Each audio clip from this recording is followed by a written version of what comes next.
example 3. The assistant accountant of Cooper has started work on the statement of cash flows for the year ended 31st December X8, completing a draft of the cash generated from operations as shown below. So, assistant accountant of Cooper has started preparing cash flow from operations, and he has done some work on cash generated from operations as per this statement. He started with profit from operations 3,500. Depreciation, he added to that profit. So we assume this is a PBT 3,500 unless some other information has been given. Depreciation he added. Release of government grant added. Profit on disposal of property he deducted. Increase in inventory deducted. Decrease in trade and other receivables deducted. Increase in trade and other payables added. So he did this work and he prepared this statement. So he got cash generated from operations as 13,400. So these dollars are in thousands. In addition to this, the assistant has seen that the balance of property at 1st January 20X8 was $39.5 million. So this is nothing but opening assets book value. Balance of property at 1st January X8 was 39.5 million and the balance at 31st December X8 was $29 million. This is closing balance of PPE. So they have given opening and closing balances of assets, book values, because they have not given any accumulated depreciation, right? So we have to assume this as a book values. So these are book values. There were no additions of property in the year. So there are no additions. So what we have is opening and closing balances of properties.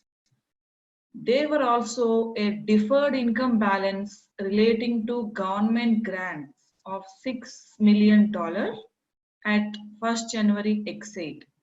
The closing deferred income balance was $8 million. So this is important concept. So in this example, we are going to discuss about deferred income concepts that may be related to government grant or any other provisions. So what is the information given relating to grant here? So we have opening balance grant of $6 million. So what is this $6 million? This $6 million is deferred income balance. What does it mean? So we have deferred income grant of $6 million and closing deferred income balance was $8 million. And here some adjustment is there. Release of government grant of 1,400. So what does it mean? We have opening income, deferred income balance of 6 millions. That means we would have received grant in earlier years. For example, we would have received some $10 million in the previous years. So entire $10 million we will not treat as an income. So what we will do with this $10 million? So every year, so we will amortize that $10 million into based on our expenditure as per matching concept. Suppose $10 million we have received. So in the first year, out of this $10 million, we have sold the products worth $1 million related to grant. So that 1 million we will amortize as income and the balance 9 million will be there in the balance sheet as deferred income. Again in the second year, out of that 9, we will again amortize 1 million. The balance will be 8 million in the second year. That is called amortization of government grant. So whatever grant we have received in year 1, the entire grant we will not charge to the P&L or offer to the P&L as income. That will not be a matching concept, right? So according to the conditions of the grant, we will amortize that grant. So this is 6 million is unamortized grant. That means we have received this money in previous years, but we have not yet deferred that income. So that is our opening balance. 6 million is not yet amortized. That is a deferred income balance that is yet to be deferred. And in the current year, if you see here in the P&L, we have deferred 1400. That means out of this $6 million, so we have deferred 1400 as a deferred grant income amortization. So this is not a cash thing. So this we will discuss in detail when we are solving the example. And we also have a closing balance of 8 million. Opening balance is 6 million and we have amortized some portion, but we still have a closing balance of 8 million. That means in the current year, we have received some grant. So we will work on that, how to compute that grant receipt, that we will work on. So this example is to understand about PPE reconciliation and grant reconciliation, very important example. So you are required to list the errors in the statement. So there are certain errors in the statement that we have to list out, and how much would be recorded in Cooper's statement of cash flows in relation to the sale of property. So if you see here, we have been given with this property information, right? So we have some profit on sale of property and we have been given with opening balance of asset and closing balance of asset. There are no purchases in the year. So we have to compute how much is the sale proceeds out of this disposal of property. So we don't have this information from this statement and from this other information. So we have to work out that how much is the sale proceeds from the disposal of the property. And the third one, what will be recorded as the receipt of government grant in the year. So how much government grant we have received in the current year. So that also we have to arrive at from this statement. So if you see this statement, errors, so we have to list out the errors. So what are the errors in this statement? So if you see this table, depreciation they have added, so that is correct adjustment only, since this is a non-cash item, so we have to add this. Release of government grant they have added, so this is wrong adjustment. I will discuss this while solving this example. Profit on disposal of property they have deducted. Yes, this is a correct adjustment because this is investing activity income, so we have to consider their profit means PBT was increased, so we have to deduct this and we have to consider this while preparing cash flow from investing activities. Increase in inventory deducted, correct. So increase in trade receivables also should be deducted, but here decrease in trade receivables they have deducted, so that should be added. Increase in trade payables added, correct adjustment. So these are the two mistakes that are found in this statement. This is the answer. The release of government grant is a non-cash income, so should be deducted from profit from operations. So this we will discuss later while solving third question. Decrease in trade receivables is good for cash, so would be added to profit rather than being deducted. So this also we have discussed in detail in our previous examples. Increase in current assets. Increase in current assets means what? We have not received the cash, less cash, so we have to deduct.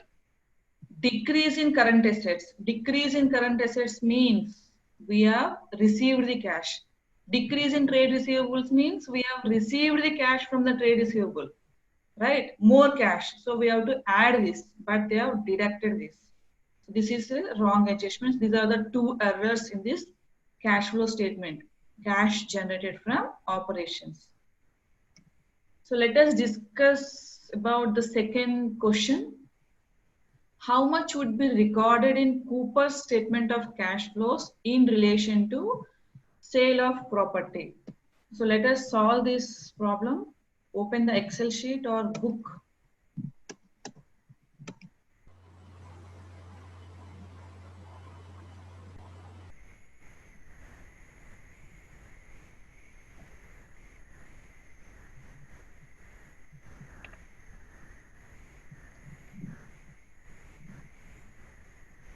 So here, so we have to find out how much is the sale proceeds from the sale of this property.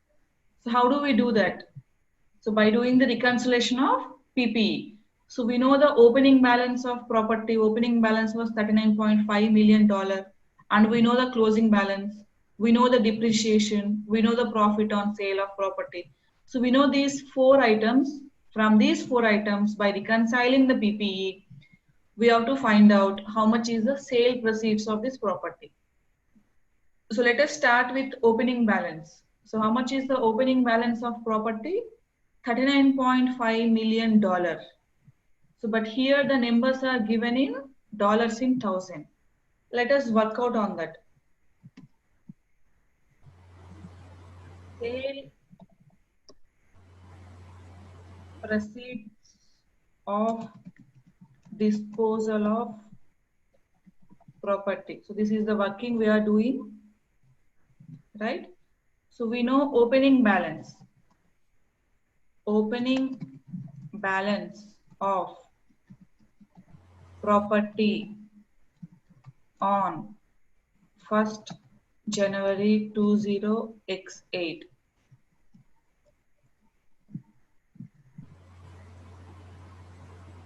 So how much is the opening balance they have given on 1 January 20x8? So it was $39.5 million, but here the statement is in dollars in thousands. So we have to convert this $39.5 million into dollars in thousands. So how do we do that? 1 million is equal to how much? 10 lakhs. 10 lakhs, right? So this 10 lakhs, so we have to convert into 1000. That means we have to multiply with 1000. Million number we have to multiply with 1000. So we have been given with 39.5 million. So in thousands, it is 39.5 into multiplied with 1000. 39.5 million was given, that we are converting into dollars in thousand. So 10 million means 10 lakhs, right? 1000 means we have to multiply this number with 1000. Other way could be 39.5 million means 39.5 into 10 lakhs, right? In thousands means divided it by 1000. We will get the same answer, 39,500. 39.10 lakhs divided by 1000. Since we are reporting our numbers in thousands, right? So we have this opening balance of property 39,500. So this is nothing but book value, right? This is not original cost reconciliation or accumulated depreciation reconciliation that we have done previously. So we have opening balance. Next. So what other information we have? So we have opening balance and we have depreciation. So depreciation is to be, what is the adjustment of this depreciation to this book value, opening balance? Deducted or to be added?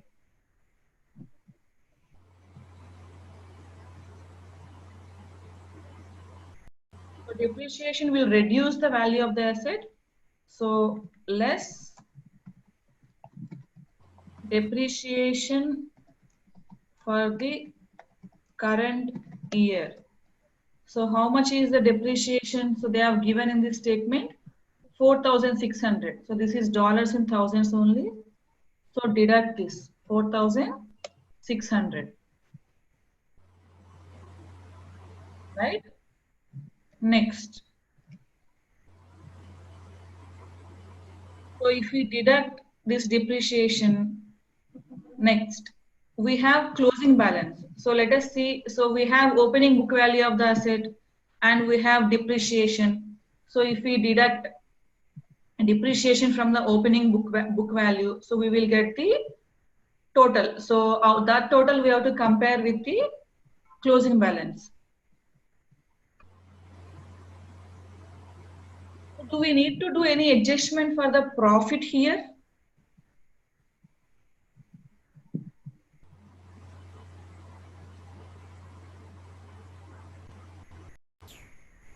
This profit or losses. See, while we have learned this in PPA topics also.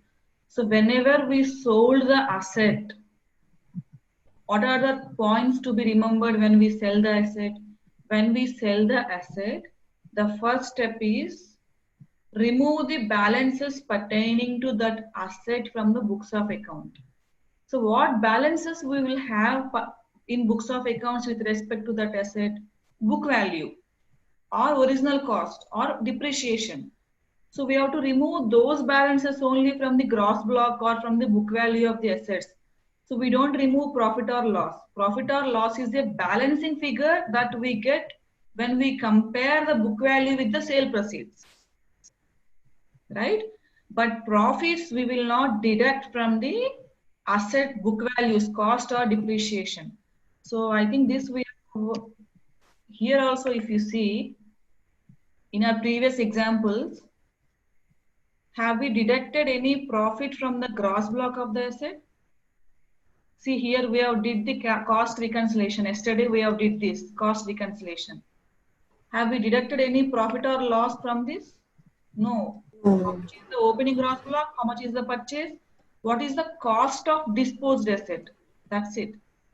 And what is the depreciation of the sold asset? That's it. But we did not remove any profit or loss.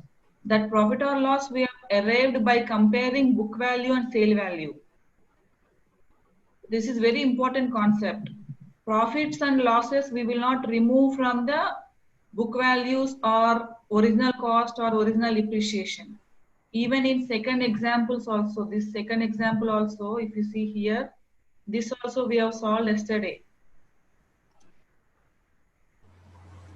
What we have removed cost of the sold asset, right? Not the book value, not the sale value or sale proceeds or profit or loss. That we have computed separately by comparing sale value with the book value. So you should be thorough with this.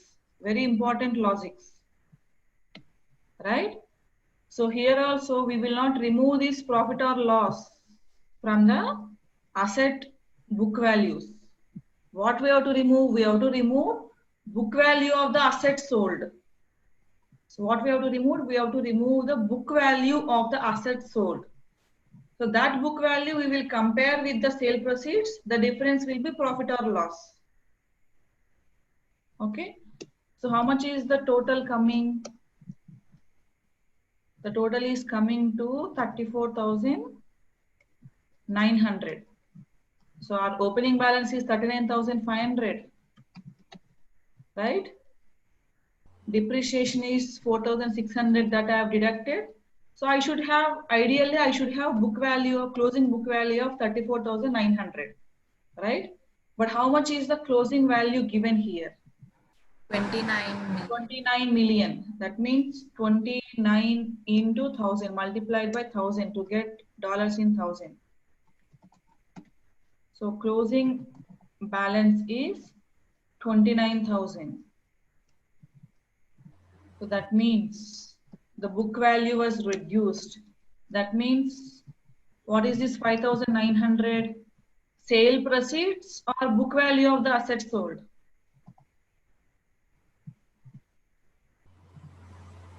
So proceeds, ma'am. Value of assets sold. 5,900 is sale proceeds or book value of the asset sold? No proceeds. Value of assets sold. This is book value of assets sold.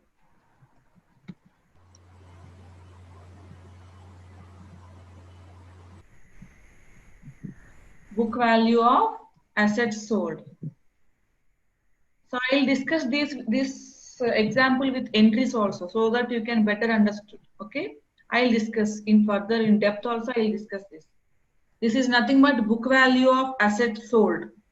So we are just comparing the book values, right? Here we are not taking any. We have not taken any profit or sale proceeds. That we have not taken. We have just compared the book values. What is the opening book value? Deduct the depreciation. That should be our closing. But our closing balance is 29,000. That means 5,900 worth of the asset we have sold. Next, sale proceeds. Book value of the asset sold is 5,900. This 5,900 worth of the asset we have sold at a profit, right? To get the sale proceeds, how much is that profit given here? 3,700 is the profit. So to get the sale proceeds, this 3,700 is to be added or is to be deducted. So now we wanted to find out the sale proceeds, right? 3,700 is the profit. To arrive at the sale value, what we have to do? We have to add this or we have to deduct this? Add. Deduct. Direct. Deduct, ma'am.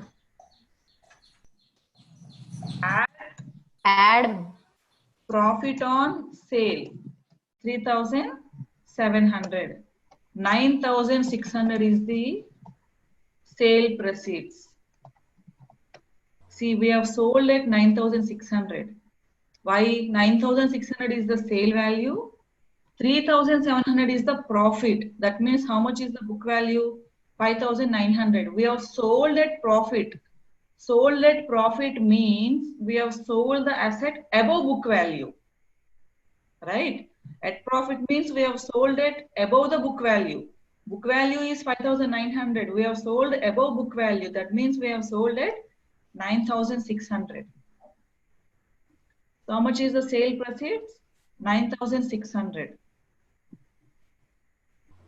Right? So if we want to convert into millions,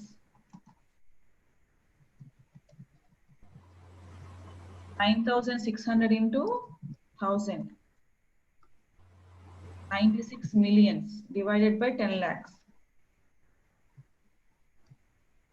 So 9.60 millions is the answer. If we have to convert into millions.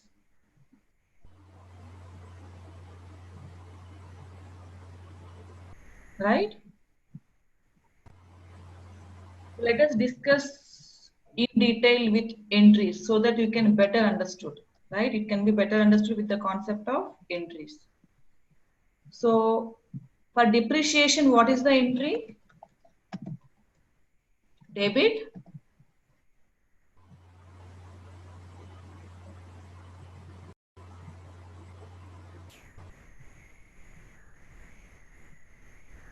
So we have two transactions here, right? Depreciation. So for depreciation, entry is debit depreciation, credit property, right? This is the entry for depreciation. This we all know. What is the entry for depreciation? Depreciation to asset. If it is a book value concept. If it is a accumulated depreciation concept, then what is the entry for depreciation? Debit depreciation, credit accumulated depreciation. If we have accumulated depreciation, but here we don't have that concept, right? So here we have book values. Book values means net of accumulated depreciation. Anyway, depreciation also, accumulated depreciation also, we will deduct from the book value original cost of the asset only. So this is the entry for depreciation, debit depreciation, credit asset. So how much is the depreciation? 4,600. Right? 4,600 is the entry for depreciation. Next, let us open ledger account of this property.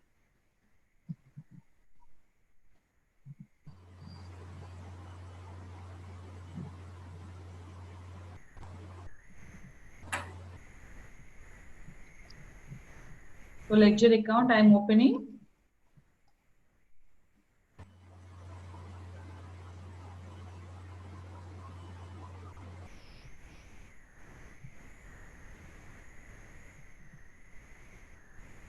Right. So here let us write debit entries and let us write credit entries here. So we have opening balance, right?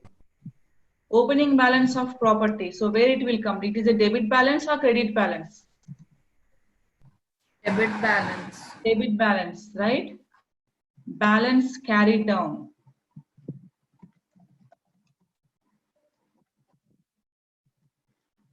Or balance brought down. What it will come here? Balance Brought down. brought down. Right? Balance brought down. How much is the opening balance? So they have opening balance of 39,500. So 39,500 is the opening balance. Now we have, during the current year, we have this entry, debit depreciation, credit property. So we have credit property. So that will come on the debit side of the ledger or credit side of the ledger in property ledger account. Credit side. Credit side, right? By depreciation.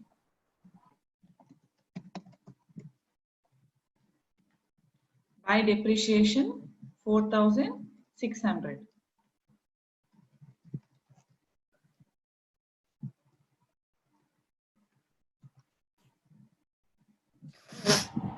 Right? Next, we have sale proceeds also.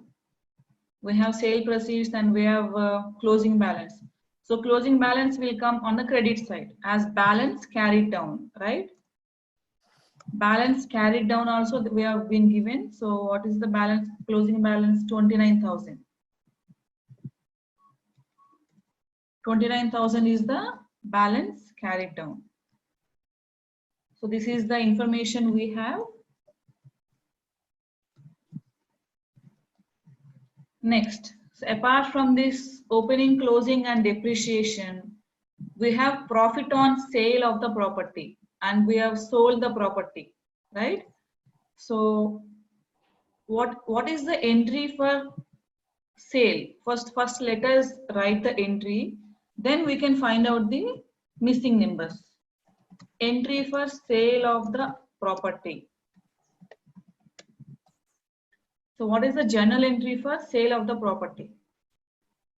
So when we sell the asset, debit cash 9,600, 9,600 is the sale proceeds, and then credit property account. When we sell the asset, whatever balances pertaining to that asset in the books of accounts, that we have to remove.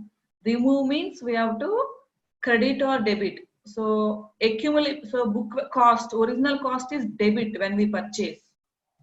So that we have to remove means we have to credit that property account, right? Accumulated depreciation is a credit balance. When we sell, we have to debit that. So here we don't have cost or accumulated depreciation. Here we have book value. Book value of asset is always a debit balance. When we sell, we have to credit it. So we have to remove means debit, we have to cancel. That we have to credit it. So now tell me how much we have to credit the property account. Yes. Understood. So here sale proceeds are 9,600. But what is the book value of the property sold? Book 5,000. value of the property sold is 5,900. So we have to remove 5,900. Credit 5,900. And what else we have to credit? Profit on sale of asset. Profit on sale of asset. property.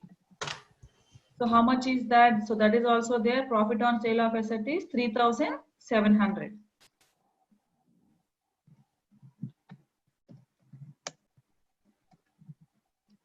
Right? So same example, if we have, so let us understand this example first. So this is the entry for sale of property. So we know there is a difference of this property account. Opening balance is there, depreciation is there, closing balance is there, but the debit total is not matching with the credit total, right? Debit total is 39,500. Credit total is 33,600. Debit total and credit total are not matching. Difference of 5,900 is coming. That 5,900 is nothing but book value of the assets sold, not the sale proceeds.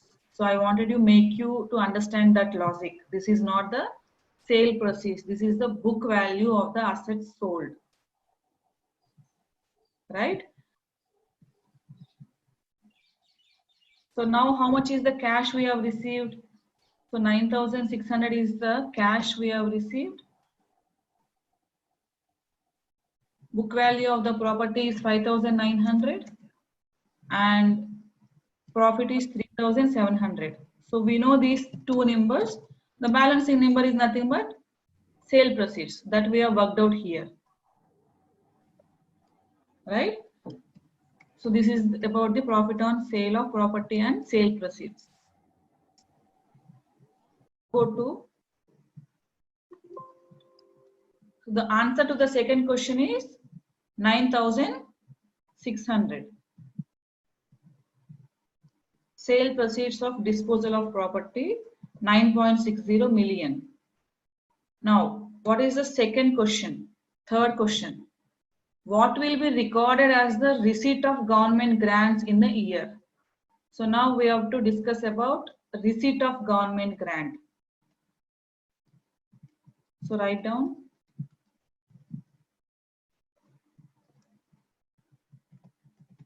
Grant received.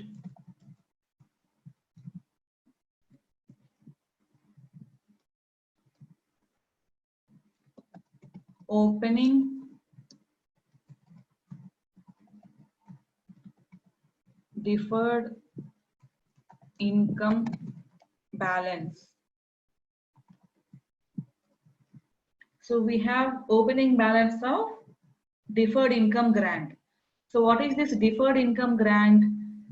Grant that we are deferring over a period of time. That means earlier we have already received the grant money. That grant money we are not showing as income in the same year. That we are deferring as per matching concept. We have matching concept, right? Income should be matched to the expenditure. So government may have given us the grant which is pertaining to 10 years or 15 years. That entire income we should not show in year 1. That we have to amortize over a period of 10 years. Though we have received the cash in the year 1, that we have to amortize over a period of time as per the matching concept. If grant is related to 10 years, amortize over a period of 10 years. So that is called deferred concept. How much is the opening deferred income balance? 6 million. 6 million means 6,000 dollars in thousand.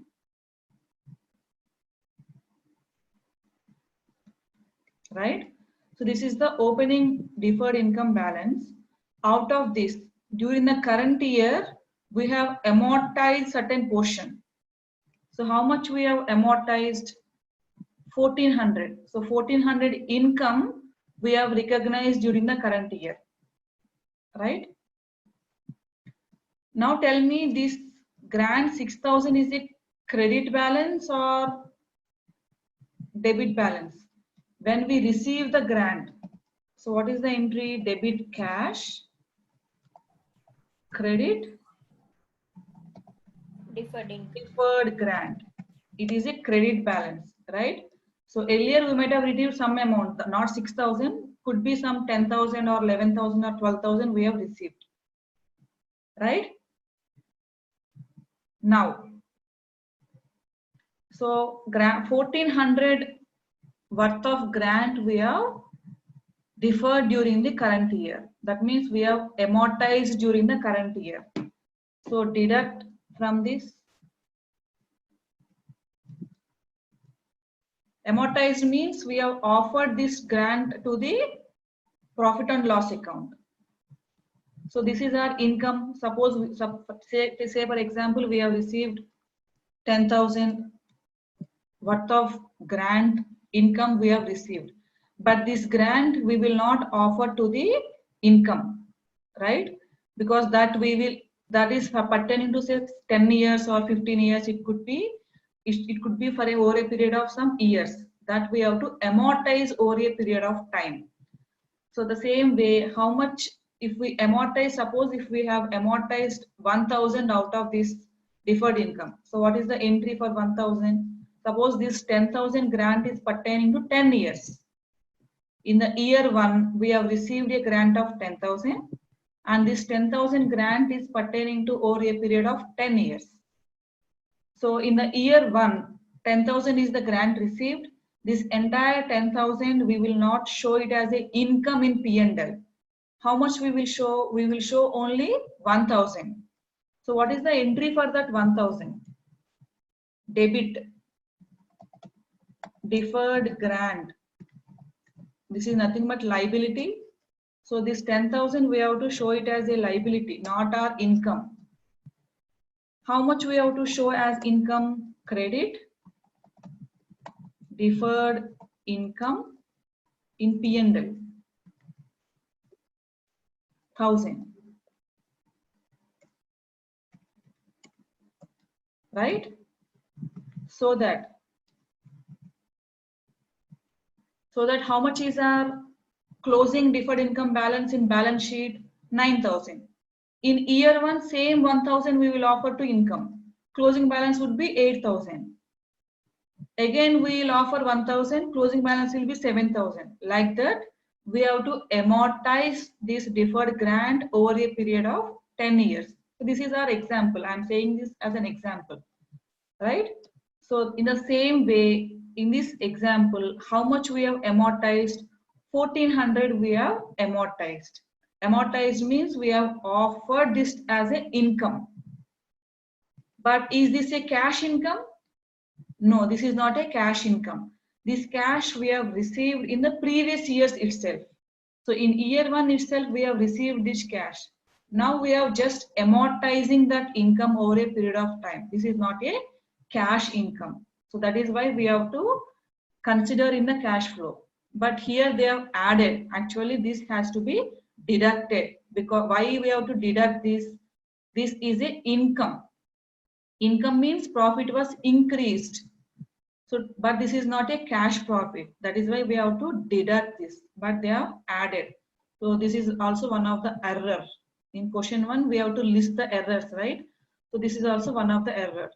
The release of government grant is a non-cash income, so should be deducted. So if we amortize, our opening balance sheet liability will get decreased, right? So deduct this. Less amortized grant during the year. So how much we have amortized? 1,400 we have amortized minus 1,400. So out of 6,000 opening balance, we have amortized 1,400. Amortization means just a book entry, not a cash income. Cash we have received earlier long ago. In this example, we have received long ago 10,000. 1,000 we are amortizing every year. We are offering to P&L as an income. In the same way, here also 1,400 we have offered as an income, but that is not a cash income. That is the reason why while computing cash flow statement, cash from operations, we have to deduct this, right? So how much is the total coming? Total is 4,600. So our closing balance should be 4,600.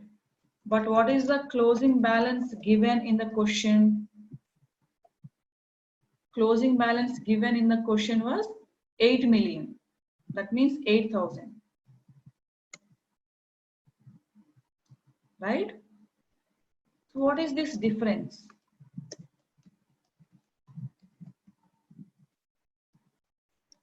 Opening balance is 6,000. Out of this 1,400 we have offered to income. Right? If we offer 1,400 to income, our closing should be 4,600. Whereas our closing here is 3,400.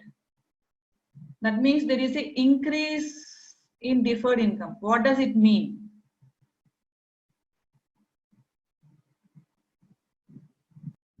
So 3,400 is the grant received. In millions, 3.4 million we have received the grant. So for examination point of view, this is also a very, very important concept. Deferred concept. It may be related to grant or provision or some contingent income. So it could be any example, but the process of solving this is this. This is relating to income. There could be an example pertaining to expenditure also, right? But you have to understand the concept of this deferred income or deferred expenditure. So what is the concept? So we will receive the amount in year 1, but that entire amount we will not offer as income in the year 1. As per matching concept, that we have to defer over a period of time. Suppose this income is pertaining to 10 years. So how much we have to offer to P&L every year? 10,000 divided by 10. So 1,000 we have to offer it to P&L every year, right? But this is a non-cash item. This offering is a non-cash item. In year 2, suppose if we offer 1,000, this 1,000 is a non-cash item. What is the cash item? Cash item is 10,000 that we have already taken it while preparing year 1 cash flow statement. But in year 2, so whatever income that has been offered to P&L, that is not a cash income, that is a non-cash item that we have to adjust while preparing cash flow from operations. So this is the solution to problem 3. So this is example 3 and this is a solution.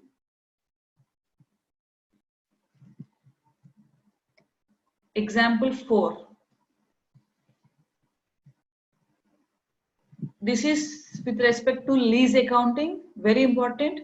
Once you get revision to lease accounting, you will understand about the lease concepts very well.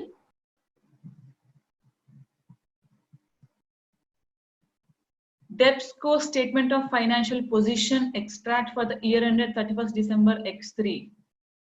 Current liabilities, accrued debentures interest. Opening balance is $15,000. Closing balance is 0. That means we have paid the total amount during the current year. So I told expenditure is different and payment is different. And we know how to arrive at the payment also. Opening plus current year minus closing. This we have discussed in tax paid session. Right? So we have opening interest accrual of 15,000. Closing accrual is 0. Interest payable is shown in statement of profit or loss and other comprehensive income of 20X3 is being $30,000. So expenditure is 30,000. So we have opening plus current year and we also have closing. There are no bank loans or overdrafts. Additionally, you are told that new finance lease agreement was taken out in the year. Finance lease agreement was taken out in the year. Total repayments are 5,000, of which 1,500 is interest. 1,500 is interest and 3,500 balance. 5,000 minus 1,500. 3,500 is principal repayment. So we know in a finance lease there are repayments every year, right? That repayments will include interest component and principal component. So out of this 5,000, interest component is 1,500, principal component is 3,500. At present, all 5,000 has been debited to finance lease liability account. That means entire 5,000 they have debited to liability account. That is the wrong account. Out of this 5,000, we have to segregate how much is the interest component and how much is the principal component. So how much is the interest component here? 1,500 is the interest component. And principal repayment component is 3,500. In a cash flow statement, interest component should be treated as operating activity. Principal repayment component should be treated as financing activity. Very, very important. I told you I will discuss this when I come into example. Right? Remember this. In a finance lease arrangements, whatever interest we pay, that will be treated as a operating activity in cash flow statement. And whatever principal repayment we pay, that should be treated as a financing component. Understood? So here we know the 1500 is the interest component, but they have added this to the liability account instead of interest account, P&L account, that we will correct in while preparing the cash flow statement. Prepare relevant extracts from debt company's statement of cash flows. If you see here, from this only we can arrive the solution. Opening is 15,000 plus current year is 30,000. 45,000 minus closing is 0. So how much is the interest paid? 45,000 is the interest paid, plus this 45,000 does not include this lease interest payment because they have included that in liability account. So 1500 is the interest payment. So 45,000 plus 1500. That is the total interest paid. So see the example here. Interest paid. Opening is 15,000. So we have here opening accrual 15,000 plus current year is 30,000, means 30. If we round it off to dollars in thousand, 30. So 15 is the opening balance plus current year is 30 minus closing is 0, right? So if you see opening outstanding is 15, opening 15 is payable and current year 30 is payable. Total 45 is payable, but closing liability is 0. That means we have paid entire 45, right? Apart from this 45, we have also paid interest in finance lease arrangement of 1.5, right? So 1500 rounded off to thousands. So 1.5. So total how much is the interest paid component? 46.5 is the interest paid component. That is interest paid that will come below the cash generated from operations. Interest paid is a negative, minus. And we know before that we have to add the interest expenditure. How much is the interest expenditure? In P&L we have 30 already. And the finance lease arrangement we have 1.5, that also we have to consider.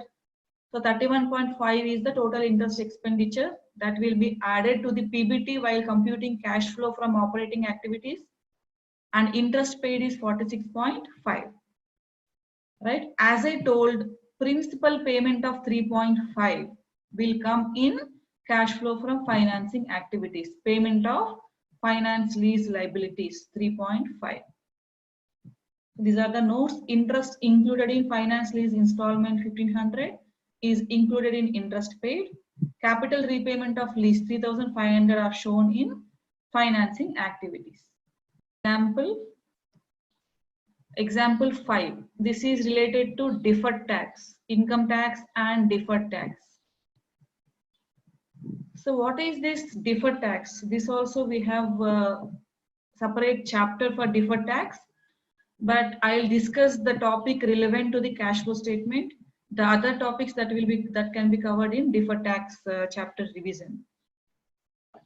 So this deferred tax is not like an income tax, right? Income tax is the tax that we pay to the government. Deferred tax is completely a book adjustment. This is not a cash adjustment. So here if you see, we have opening deferred tax of 81. So this deferred tax, opening deferred tax of 81 is there. Closing deferred tax of 62 is there, right? That means we have offered some deferred tax number to P&L. That is not a cash tax. So this deferred tax is not a cash item. This deferred tax is a book adjustment. Whatever income tax we paid is the current income tax, right? Current income tax includes the deferred tax, but what we pay to the government is the actual income tax. So if you see here in the statements of financial position of Taxco as at 31st December X1 and 31st December X2 were the following liabilities for income tax. We have opening income tax of 87 and closing liability of 94. Similarly, we have deferred tax liability opening 81, closing 62. the total charge for income tax in the year ended 31st December X2 was 104. If we say rounding of to thousands, 104 is the total income tax charged to P&L. Remember, this 104 includes deferred tax item, deferred tax charge, whether it could be income or it could be expenditure, deferred tax reversal or deferred tax addition. That will also be included in this income tax of 104, but that is not a cash item. None of the deferred tax liability movement was taken to reserves. Here deferred tax movement was not taken to reserves, means the deferred tax movement was taken to P&L. P&L means in this income tax charge. After PBT we will have income tax, right? So they have taken deferred tax movement to this income tax, but the deferred tax movement is a non-cash item. So now we have to compute what is the amount of income tax paid during the year. So let us solve this question. Solution is there here. How much is the deferred tax reversed during the current year? So if you see here, opening liability is 81, closing liability is 62. Deferred tax liability is a credit balance that we have reversed. So how much is the difference? 81 minus 62. 19 we have reversed, right? Deferred tax liability was reduced by 19. So what is the entry for that reversal? Debit deferred tax liability, because deferred tax liability is a credit balance, right? We have decreased it. Decreased means debit. Debit deferred tax liability 19, and this 19 we have offered to the P&L item. What is the P&L item with respect to tax? Income tax. Credit income tax 19, right? That means what happened here? This 104, in this 104, the 19 got deducted or that was added. How we got this 104? After adding 19, after deducting 19. Deferred tax opening of 81 is there, deferred tax closing of 62 is there. That means we have reduced the liability. We have reduced the liability means debit liability. So we have offered that as income. That means we have reduced the income tax expenditure. 19 we have reduced.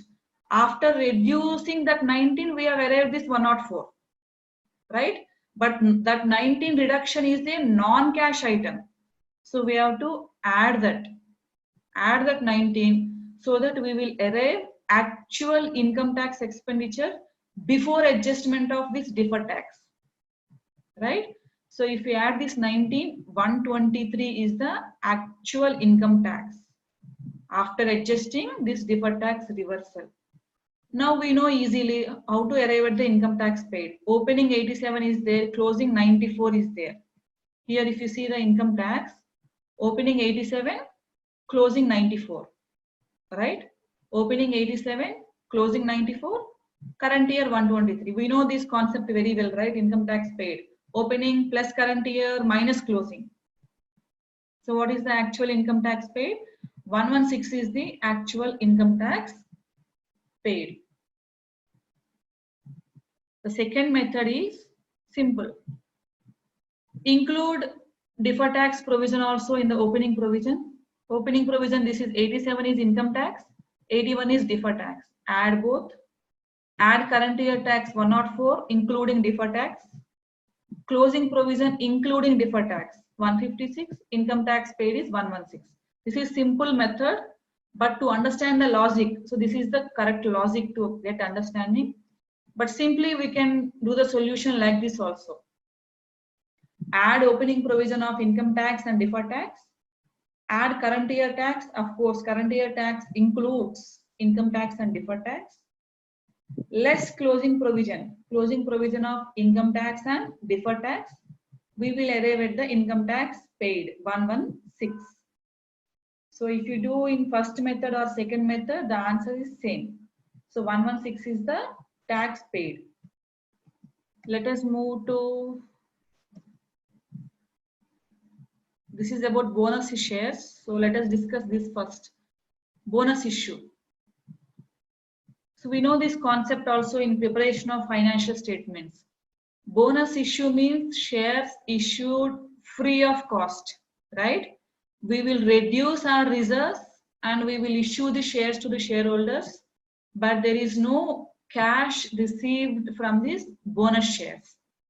Let us discuss how this bonus issue will get impact on cash flow statements. After this, we will discuss retained earnings reconciliation. Shareco has the following share capital for the years 20X1 and X2. This is opening balances and these are closing balances. Ordinary share capital. Opening balance is 1200, closing balance is 2000. That means we have issued the shares. How much? 800, right? 800. 800 worth of shares we have issued, and we have issued premium. shares at a premium of 300, right? 800 plus 300, 1100 is the increase in share capital. General reserve. So there is a decrease in general reserve. 400 decrease in general reserve. So the reason for decrease in general reserve is issue of bonus shares. We have issued the bonus shares. Let us work out that also. During the year, the company had a 1-for-3 bonus issue, capitalizing its general reserves, followed by an issue at a full market price. So there is a bonus issue of 1-for-3. That means for every 3 shares, 1 bonus share. Let us see how many shares we have. 1200 shares. Share cap face value is $1 only, right? 1200 by 1 means we have 1200 shares, right? Or 12 lakhs if we say in thousands rupees, dollars in thousands are there. So we have 12 lakh shares, 1200 shares, and for every 3 shares we will issue 1 share. Right, that means how many bonus shares we have issued? Number of 400, ma'am. bonus shares, 400, right? 1200 into 1000. So we have 12 lakh number of shares divided by 3 into 1. That means for every 3 shares, divide by 3. For every 3 shares, we are issuing 1 share. That means 4 lakh shares. If you say in thousands, 400 shares we have issued, number of bonus shares. So we have issued 400 bonus shares. Value is also 400 because the share face value is $1 only, right? So now I wanted to hear from you what is the entry for bonus issue. This was already been discussed in statement while preparing statement of financial statements, right? So entry for bonus issue is debit general reserves, credit share capital. So simply this is nothing but capitalization of reserves. We are converting reserves into shares. These reserves belongs to whom? These reserves belongs to shareholders only, right? Instead of giving dividends to the shareholders, we are capitalizing them in the form of shares. We are giving them shares as a bonus shares. These companies will follow this to reduce the cash outflow. If we have to pay dividend, that is a cash outflow, right? General reserves, we have to issue the dividend from general reserves only. That is a cash outflow. In order to avoid that cash outflow, they will issue bonus shares by capitalizing the general reserves. So this is the entry for bonus issue, debit general reserves, credit share capital. So if you see this question also, the general reserves got reduced by 400, right? But the share capital got increased by 1300. 800 here and 300 here. 1100, sorry. So there is an increase of share capital by 1100. But out of this 1100, how much is the non-cash portion? 400 is the non-cash portion, right? So how much is the actual cash we have received? 700 is 100. the actual cash we have received. So that is the solution here. Proceeds from issue of share capital. 2400 is the closing balance. So if you add these two, 2400 is the closing balance. Opening balance is how much? 1300 is the opening balance. 2400 minus 1300. 1100 is the increase in share capital. But out of this 1100, bonus issue is how much? 400. That bonus issue is not a proceed from share capital. That is not a cash. That we have capitalized from general reserve, right? Minus 400. So how much is the cash proceeds we have received? 700 is the cash proceeds we have received. That we have to disclose as a cash flow from financing activity. We also have some other concept called rights issue. So we have either fresh issue, rights issue, bonus issue. Fresh issue is nothing but issue of shares to a new shareholders, outside shareholders. Bonus issue means issue of shares at free of cost to the existing shareholders. Rights issue. Rights issue is issue of shares to the existing shareholders at a less price, at a less rate. Rights issue is also a cash receipt. Fresh issue is also a cash receipt, but bonus issue is not a cash receipt. Bonus issue is a issue of shares free of cost. That means capitalization of reserves. So in cash flow statement, we may get through these bonus issue, right issue, and fresh issue. Right issue, fresh issue, there will not be any issue, but bonus issue, that process we should not consider in cash flow statement. While preparing statement of cash flows in financing activities, we should not consider the bonus issue element, right? So we have at 1st October X4 opening interest payable of 12,000. During the year ended, BK charged finance cost of $41,000 to its statement of profit or loss. See, in our IFRS concept, right? So it is the concept of accounting is very different. We will take present values, discounts, and all, right? So finance cost will include cash portion and non-cash portion also. So if you see that we are going to discuss in this example in detail. So here during the current year, we have finance cost of $41,000 in this statement of P&L, including unwinding a discount relating to a provision stated at its present value of 1,50,000 at 1st October X4.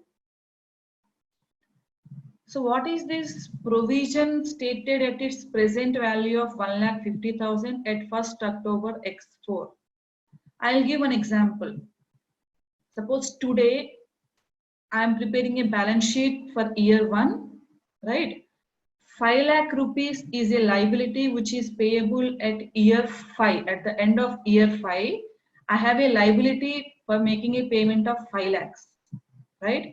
As per IFRS, as per our IFRS concepts, we should not book liability at 5 lakhs in year 1. So what we will do, we will discount that 5 lakhs to the present value and we will present either 4 lakhs or 4 lakh 20. The discounted value we will present in the financial statements. Say that could be 4 lakh, less than 5 lakh only, because the rupee after 5 years is not equal to rupee today, right? So if you see the 10,000 rupees today is not equal to 10,000 rupees 15-20 years back. 15-20 years back, 10,000 has a huge value, right? Now 10,000 rupees has a less value. That is called discounting factor. So like that, we have a provision in our balance sheet. Opening provision is 1,50,000 that we have discounted during the current year.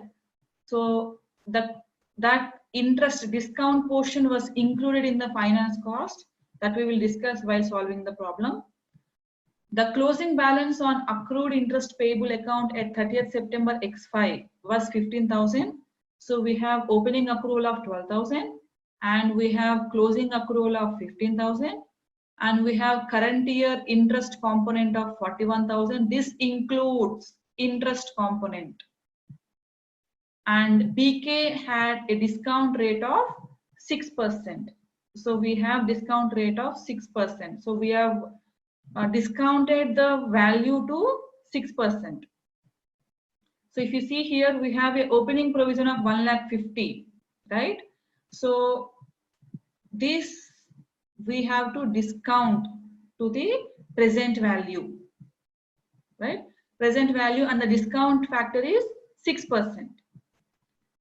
How much interest paid should BK show on its statement of cash flows for the year ended 30th September X5? So the only adjustment we have to do here is simple. Interest paid, how do we compute? Opening plus current year minus closing. But this current year interest includes non-cash item of interest. The discount factor is included in this 41,000. That we have to eliminate and we have to compute the interest paid. So write down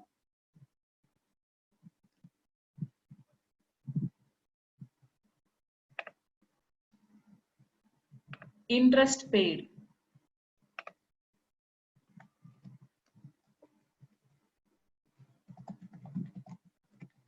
So what is the formula for interest paid? Opening accrual, right? To this we will add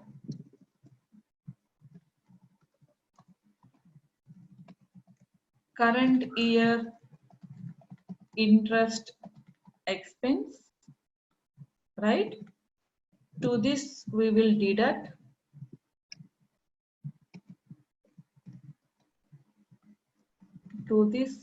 deduct closing accrual of interest.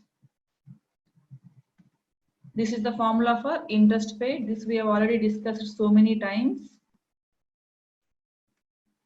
How do we take rounding off? There is no rounding off here. Okay, in dollars. Right, so this we have already discussed number of times, whether it is interest paid or tax paid. What is the formula? Opening plus current year minus closing.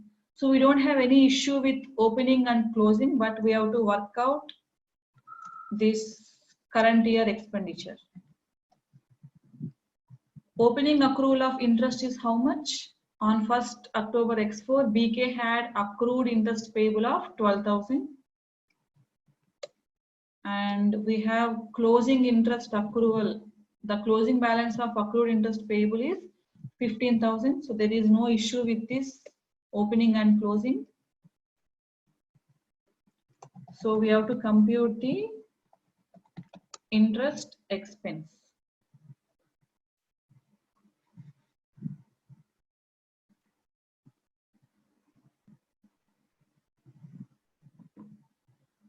So we have to compute the interest expense. So what is the interest expense charged to SPL? 41,000. Interest expense charged to SPL is 41,000, right? So this includes what? This includes discounted interest, right, which is a non-cash item that we have to deduct, less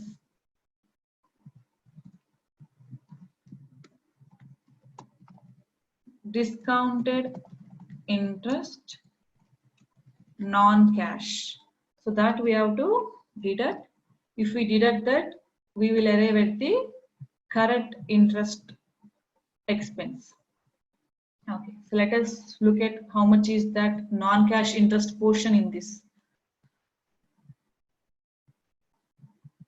So how much is the provision stated at its present value? 1,50,000 is the provision that is stated at 14x4. So now I wanted to hear from you. 1,50,000 is the present value at 1st October x4. At the end of the year, that means 30th September x5, that means after 1 year, whether this 1,50,000 will increase or this 1,50,000 will decrease. So rupee today is not equal to rupee after 1 year. So this present value of 1,50,000 will increase after 1 year. That increase is by 6%. Now compute how much is the increase. 1,50,000 into 9%. 9% or how much is the 6%? So how much is the increase in the present value? 9,000, right? So this 9,000 was included in the finance cost. That is what the entry that has been being passed for this interest portion. What is the entry that has already been passed? Debit finance cost 9,000, credit provision 9,000. So this is the entry that has been passed in the financial statements for the discount. So 1,50,000 will get increased by 1,59,000. That will become 1,59,000. But the finance cost includes this 9,000, right? But this 9,000 is a non-cash item. So that we have to deduct. This 9,000 we have to deduct so that we will get correct interest expense.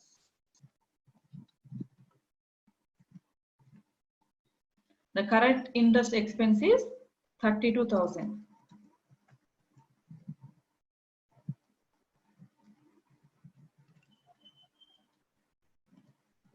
So how much is the total interest paid? Interest paid is 29,000.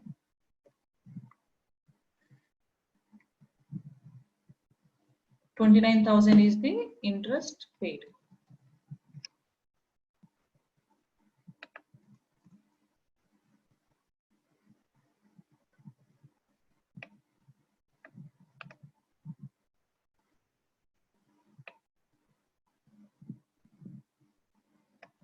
Clear? So what I am trying to tell here is, so finance cost will include cash and discount portion also. This is also one of the important example. In cash flow statement, they'll give finance cost that includes discounted portion also. That discounted portion we have to eliminate to arrive at actual interest paid. If we did not eliminate that portion, see if we consider 41,000 here, the interest paid will come to 38,000. But that is not the interest paid. Interest paid is only 29,000. This 9,000 is not, we will not pay this 9,000 to anybody.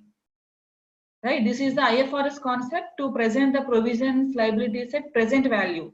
That is the reason why we are including this finance cost portion in the books of accounts, but these are all non-cash items. All these non-cash items we have to remove to get the actual interest paid values.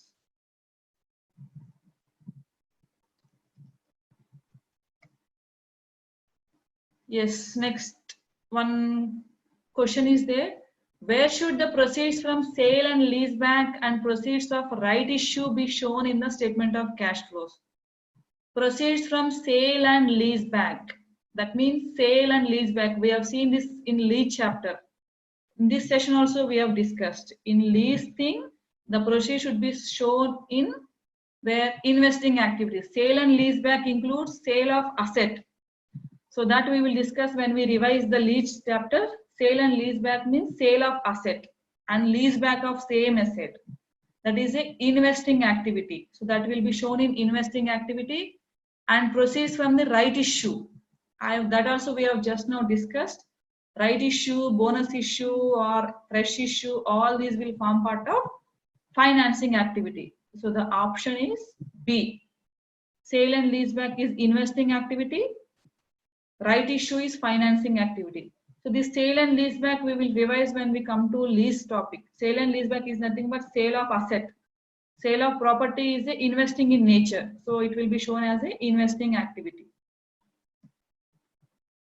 And this, if a company's statement of cash flow shows a healthy cash flow from your operating activities, okay? So we have one cash flow statement which shows healthy cash flow from operating activities. That means we have surplus cash from operating activities. An issue of shares for cash during the year. So we also have cash inflow from issue of shares, right? But a significant fall in the cash balance. Which of the following is a possible explanation for the difference? If you see the statement of cash flow, we have good cash inflow from operating activity. That means positive cash balance we have from operating activity, and from issue of shares also we have good inflow. That means we have received huge cash during the year. But closing cash balance, there is a significant fall in the closing cash balance. Which of the following is the possible explanation for the difference? 1. Company has invested in the assets during the year. Bank loan has been repaid. Depreciation exceed investment. Significant redundancy payments have been made during the year. Right? So 1 and 2 are thing. The 1 is purely related to investment activity. So whatever surplus we have received, that we have invested in assets, that is a negative cash outflow. That is a huge cash outflow. Bank loan repayment is also a huge cash outflow. Our cash balance will get reduced. Third point we can ignore because depreciation is a non-cash item.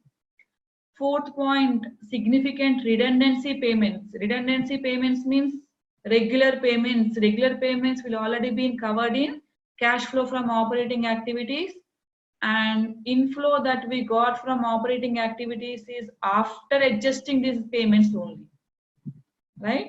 So the option 1 and 2 are correct. So the option correct option is option C. Let us move to another example. This is for retained earnings, as I told. Very important reconciliation. This will take some 5-10 minutes. So we can conclude after this. Extracts from DPay's financial statements for the year ended 30th September X2 are as follows.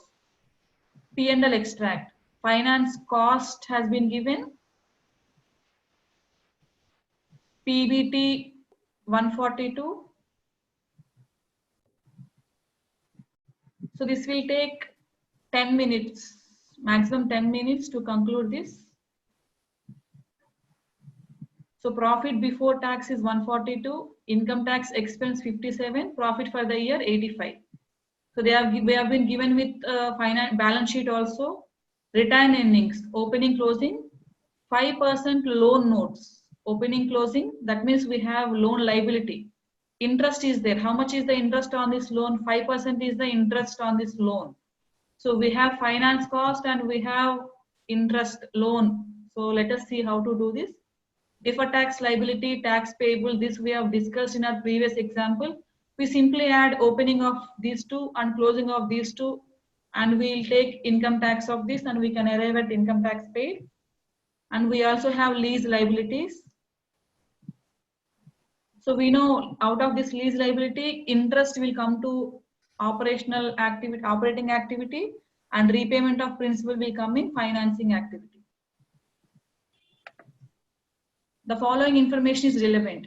DPay disposed of some land during the year which had a remaining revaluation surplus at disposal of 20,000. If you see here, there is nothing related to land. We don't have any asset balances. We don't have any profit or loss on sale of land in P&L. Why this is relevant? DPay disposed of some land during the year which had a remaining revaluation surplus of 20,000. For this point is relevant for revaluation gain. So we have revaluation surplus of 10,000.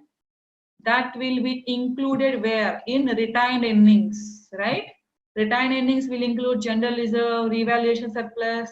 So everything will be included in retained earnings. For that reason, they have given this point. 40,000 of finance cost. So how much is the finance cost? We have 60,000 finance cost.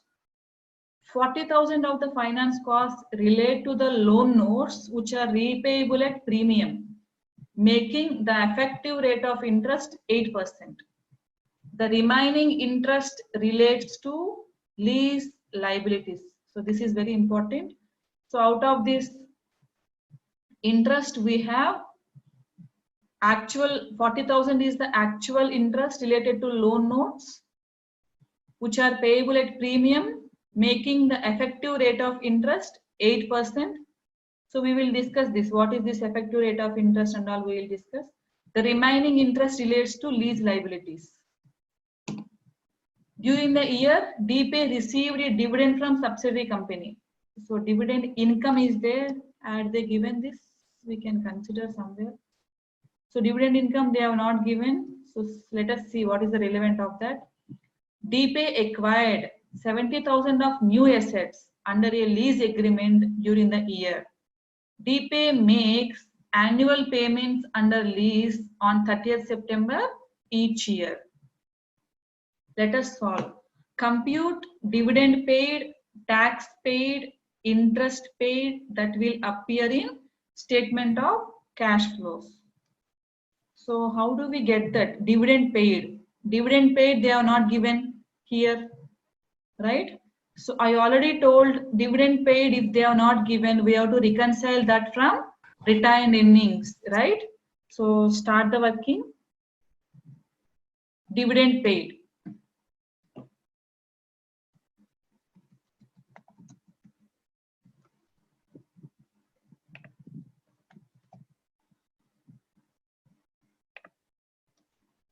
So we are doing now the dividend paid workings. How much is the opening balance of retained earnings? Write down. Opening balance of retained earnings. Opening balance of retained earnings is 940. 940 is the opening balance of retained earnings. Yes. Now tell me what are the adjustments that will come to this retained earnings. Current year profit. Add current year profit.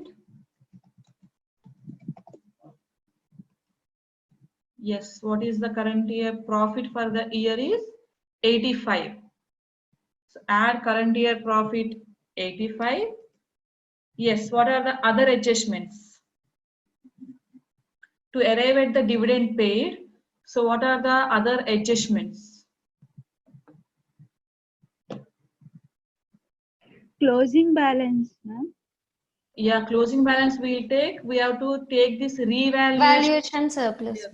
That is why they have given this point. I was wondering why this has been given. Land, everything is not there, but they have given revaluation surplus of 20,000. That means the revaluation is there in the retained earnings, right? That also we have to add. This is not revaluation loss, deficit. This is a revaluation surplus. Surplus means positive. That will get added to the earnings. Add revaluation surplus 20. We will get total. So 1045 is the total as per our working. But what is the closing balance? 900 is the closing balance. Closing balance of retained earnings is 900. So balancing figure is nothing but dividend paid. Very important reconciliation. This we have done in our previous examples also. Even if question is silent on this reconciliation, It is very important to do this retained earnings reconciliation. The difference between our previous examples and these examples is only the revaluation surplus. The rest we have already discussed. So dividend paid we have computed. Now we have to compute interest paid. So this also we know what is the formula for interest paid, but there are a lot of other complications are there in this interest paid. Let us discuss those complications one by one. First, write down what is the finance cost given in P&L account.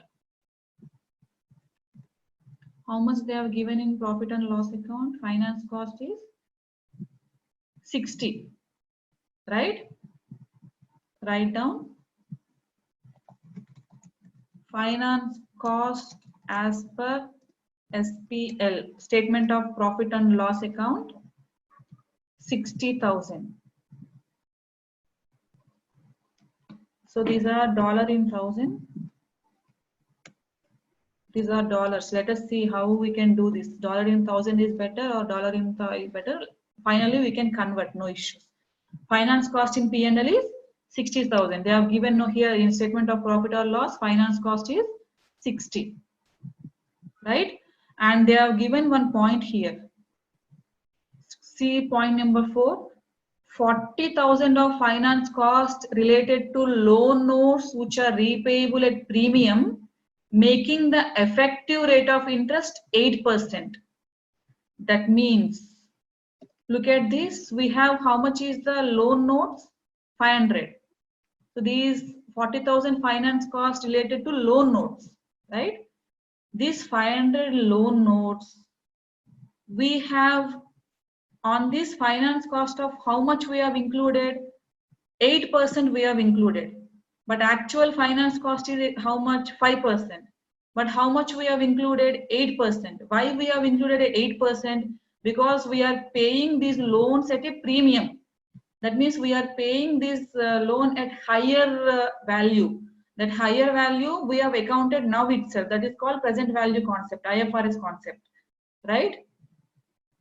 So actually is 5%, but we have accounted for as 8%.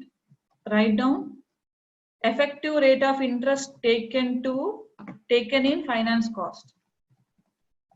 Effective rate of interest included in finance cost. How do we compute that? 5 lakh into 8%. So how much it will come? 5 lakhs into 8%, 40,000. Right? So that is what they have given in point number 2 also. Finance cost includes 40,000. If you read here carefully, 40,000 of the finance cost relates to loan notes. Loan notes of 5 lakhs. Opening balance is 5 lakhs, right? Loan notes which are repayable at premium, making effective rate of interest 8%, right? So 8%, 40,000. But so this is the interest cost that has been included in the finance cost. Now, what is the actual interest? Actual interest is 5 lakh into 5%, right? 5 lakh into 5% is the actual interest. 25,000 is the actual interest. But in finance cost, how much we have included? 40,000 we have included. So there is a difference of how much? 15,000 difference is there. What is this 15,000 difference? 40,000 is the effective rate of interest and this 25,000 is the actual interest. 15,000 is the difference, interest in difference. What is the adjustment of this difference? 15,000 has been included. Where it has been included? This has been added to the loan notes. If you see the example, how much is the opening loan notes? 500. How much is the closing loan notes? 515. This has been increased by 15. How that 15 came? That 15 came out of this, right?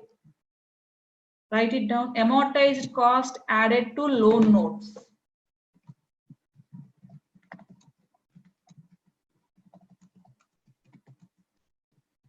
Amortized cost added to loan notes, 15,000. Very important concept. So this we can get in our examination also. Very important concept this is. Finance cost is 60,000. This finance cost includes 40,000. But in that 40,000, we have two components. One is actual interest component. Other one is premium component. That means loan notes we are repaying at some premium. That premium component is 15. Interest component is 25,000. Right? Next. So actual interest is how much? 25,000. And we know how much is the interest on lease liability. Interest on lease liability. How much is that? Let us see the question. So what they are saying is 40,000 of the finance cost related to loan notes which are repayable, making the effective rate of 8%. Remaining interest relates to lease liabilities, right? So out of 60,000, 40,000 is that. How much is the remaining? 20,000. Right? 20,000 is the interest on lease liability. So how much is the actual interest paid? 45,000. Actual interest paid. Here we don't have any interest opening closing, right? We don't have accrual interest concept, opening closing. So whatever interest in P&L is there, that has been paid. So actual interest on loan note is 25,000 and interest on lease liability is 20,000. So actual interest paid is 45,000. Interest paid is 45,000. Very important.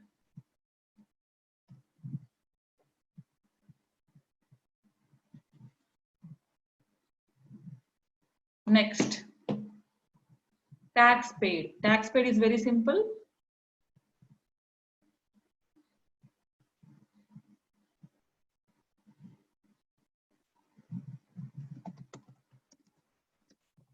Opening provision, add current year tax less closing provision. Yeah, how much is the opening provision? 125 plus 40. 125 plus 40. Provision we have to take both current tax and deferred tax. Shortcut we have seen in our previous example. Opening provision is 125 plus 40. Closing provision is 150 plus 30. 150 plus 30 is the closing provision. And current year tax, income tax expense they have given 57 they have given. Deduct it.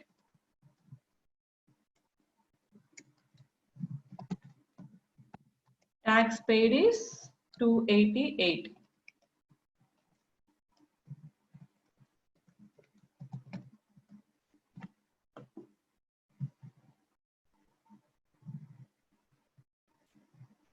So opening provision is 165, 125 plus 40. Closing provision is 180, 150 plus 30. Current year tax is 57.